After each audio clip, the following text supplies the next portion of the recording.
Hello મિત્રો, તો કેમ છો બધામાં? અત્યારે હું મારા ઘરે અત્યારે રીંગણા કાપું છું અને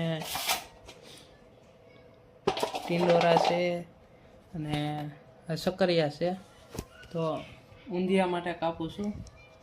એ દુકાને હોય ને ઊંધિયું, એના માટે આ રીંગણા છે, ટીંડોરા અને શક્કરિયા. બાકીની વસ્તુ જે બહાર પડી તો હું આ રૂમમાં કાપું છું બેઠો બેઠો. તો મિત્રો, શક્કરિયા આવા નાના નાના કરવાના છે અને ટીંડોરા એવા જ કરવાના છે અને રીંગણા એવા બટકા કરવાના છે.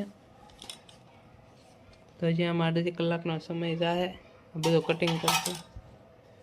હાઈરોલ વિડીયો બનતો જાય છે અને કટિંગ પણ ચાલુ છે, કામે ચાલુ છે હાઈરોલ. તો મિત્રો, મારે અત્યારે 1000 સબસ્ક્રાઈબમાં 5 સબસ્ક્રાઈબ ઘટે છે, કેમ કે 995 સબસ્ક્રાઈબ તો થઈ ગયા છે અને 5 ઘટે છે. અને નવા હોય તો સબસ્ક્રાઈબ કરતા જજો અને લાઈક કરી દેજો અને કોમેન્ટ કરવાનું ન ભૂલતા, ને વિડીયો કેવા બને છે એવું કોમેન્ટ કરતા જજો.